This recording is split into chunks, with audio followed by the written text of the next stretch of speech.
I wasn't cheated on by one person. I was betrayed by everyone.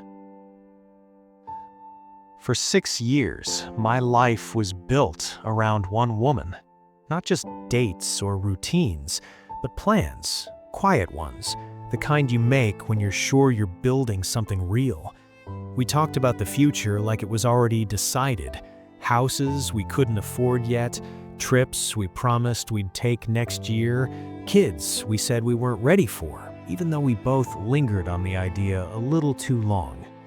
People used to say we looked stable, safe, like nothing could really touch us. I used to smile when they said that. I believed them. She knew me better than anyone else. She could read my silence. She could tell when I was pretending not to be bothered by something. She knew the version of me I didn't show friends or family, and because of that, I trusted her without hesitation, completely. So when things started feeling different, I didn't panic, I didn't accuse, I didn't even question her out loud. I questioned myself instead. At first, it was subtle, nothing dramatic, no sudden fights, just small changes that were easy to ignore if you wanted to believe everything was fine. Conversations ended sooner, her replies felt shorter, her phone was always face down, always on silent. When I asked, she smiled, told me work was stressful, told me she was tired, told me I was overthinking. And I believed her, because believing her felt easier than imagining a version of reality where she could hurt me. Our friends were still around. Dinners, birthdays, random nights where everyone ended up sitting together talking about nothing important. From the outside, nothing had changed. From the inside, something felt off, like a quiet pressure I couldn't name. I started noticing how conversations paused when I walked into rooms, how certain jokes didn't make sense to me anymore, how people avoided my eyes just long enough to make me uncomfortable, but not long enough to explain why. Once, someone asked me if things were good between us. The way they asked mattered more than the question itself. Careful, measured. I said yes without hesitation. I defended us, without realizing I was the only one still doing it. I shut down doubts before they could form, told myself this was what long relationships looked like, that love doesn't always feel exciting, that stability can feel boring.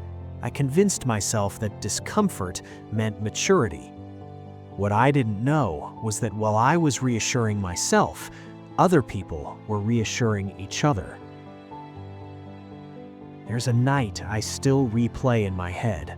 We were all together, sitting in someone's living room, music low, drinks half finished. She was across the room laughing with him, one of my closest friends, someone I trusted without question. I watched them for a second too long, not out of jealousy, out of instinct. Something cold settled in my chest, not fear, not anger, recognition trying to surface. I looked around the room, waiting, hoping someone else would notice what I was noticing, hoping someone would meet my eyes and look confused the way I felt. They didn't. They looked away.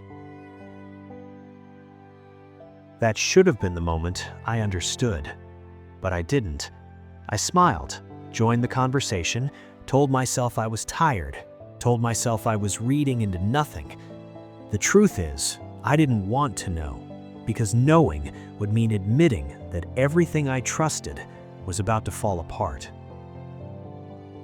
A few weeks later, a friend asked if we could talk, just the two of us. His voice sounded wrong, too careful, too controlled. I assumed he needed advice. I assumed he was struggling with something of his own. We sat in his car, the engine off, the silence heavy. He stared at the steering wheel like it might give him the words. He said my name. Then he asked, "Are you happy?" I laughed, said yes, asked why.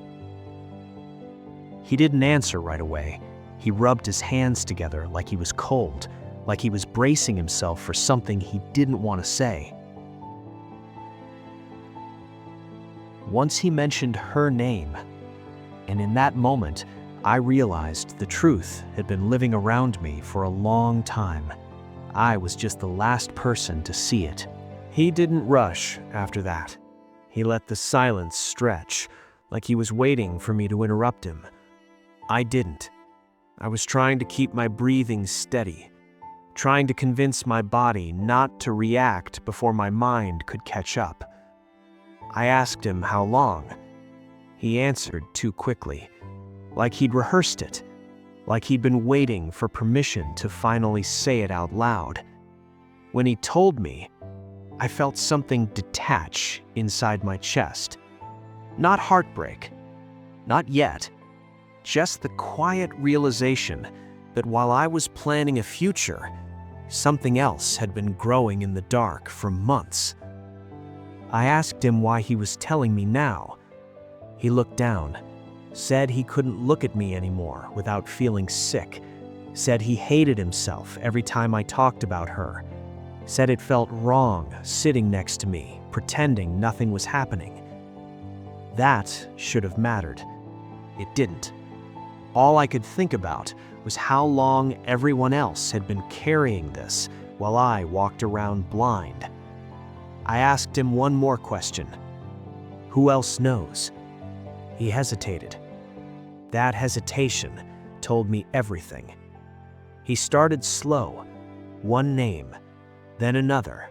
People I'd shared meals with, people who had sat across from me, nodded while I talked about my relationship, smiled like everything was normal. My chest tightened with every name. I felt heat rising in my face, not from anger, but from humiliation, from realizing how many times I'd been the only one in the room who didn't understand the joke. I asked if my sibling knew. He nodded.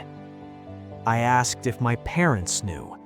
He said not at first, then later, then said they didn't want to get involved, that they thought it would work itself out, that they didn't want to hurt me.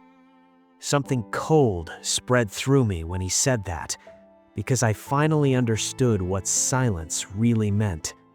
It wasn't protection, it was convenience. I sat there long after he stopped talking. My hands were shaking, but my voice stayed calm. I remember that detail because it scared me more than anything else. I wasn't yelling, I wasn't crying. I felt distant, like I was watching someone else absorb my life falling apart. When I got home, she was already there, sitting on the couch like any other night. She smiled when she saw me, asked how my day was. I watched her for a second, really watched her, the ease in her expression, the comfort, the confidence of someone who believed the truth would stay hidden. I asked her if we could talk. She didn't look nervous. That hurt more than I expected. I told her I knew. She went still, just for a moment, a flicker. Then she sighed, like this was something she'd been carrying for a while and was finally allowed to put down. She didn't deny it. That hurt too. She said it wasn't planned, said it started small, said she didn't mean for it to go that far, said she never wanted to hurt me. I asked her how she could look at me every day and lie. She said she thought she could stop. She said she didn't know how to tell me. She said she was scared. I asked her how many people knew. She looked away. That was the moment the anger finally arrived. Not explosive, not loud, just sharp, focused. I felt it settle in my chest like something solid. I listed the names one by one, watched her face change as she realized how much I knew. When I mentioned my family, she started crying, said she never asked them to stay quiet, said it just happened. I told her that was worse, because it meant everyone had made the same choice on their own. They chose silence. They chose comfort. They chose themselves. I didn't scream. I didn't throw anything. I told her I needed space. I packed a bag. She followed me through the apartment, apologizing, explaining, promising things she should have protected before they were broken. At the door, she asked if we could fix it. I looked at her and realized something that surprised me. The cheating hurt, but I could have survived that. What I couldn't survive was the fact that my life had become a group decision I wasn't included in. I left. That night, I didn't sleep. I replayed every interaction from the past year, searching for moments I should have noticed, conversations that made sense now, glances I'd ignored, warnings disguised as jokes. I thought about every time I'd trusted someone and felt my stomach turn. By morning, I understood something I wish I'd never learned. Betrayal doesn't always arrive loudly. Sometimes it sits across from you, smiles, and asks how you're doing. And sometimes the most painful part isn't losing the person you loved. It's realizing how many people watched it happen and let you believe a lie. The days after blurred together. Messages piled up on my phone, most of them starting the same way. I didn't know how to tell you. I was trying to protect you. I didn't want to be the one to hurt you. I read them once, then I stopped opening them at all. What stayed with me wasn't what they said, it was what they didn't say. No one admitted they chose the easy way out. No one admitted that my pain had simply been inconvenient. When I finally spoke to my family, the conversation was quiet. Too quiet. My sibling cried and said they thought it wasn't their place. My parents said they hoped it would end before I ever found out. They said they were afraid of breaking me. I wanted to ask them why they thought I was so fragile, why they trusted me with responsibility, with expectations, with adulthood, but not with the truth. I didn't ask. I already knew the answer. Truth causes discomfort. Silence just delays it. Friends started picking sides, or pretending there were no sides at all. Some apologized and asked for forgiveness. Others disappeared entirely. A few acted offended that I was distant, as if my withdrawal was somehow unfair to them. That's when I realized how alone betrayal can make you feel, even when you're surrounded by people. At night, I replayed memories I used to love. Vacations, inside jokes, late conversations that once felt safe. They didn't comfort me anymore. They felt contaminated, like I'd been remembering a version of my life that never actually existed. I stopped trusting my instincts. Every thought felt suspect, every feeling questioned. If I could miss something this big for this long, what else was I wrong about? I caught myself flinching when my phone buzzed. I avoided places where I might run into familiar faces. I learned how quiet an apartment can feel when it no longer belongs to the future you imagined.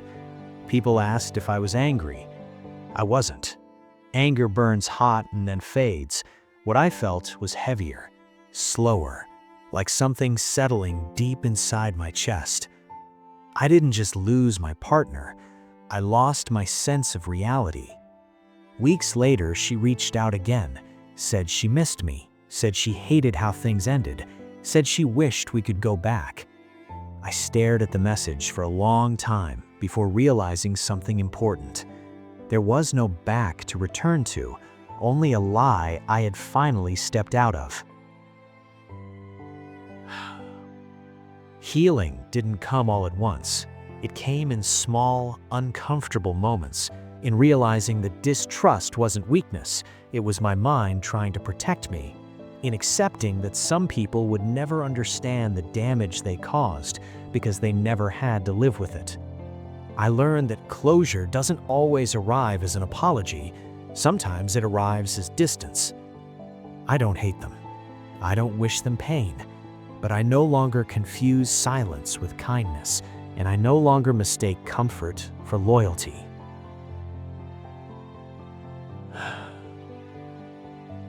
The hardest truth I've learned is this: being betrayed by one person hurts.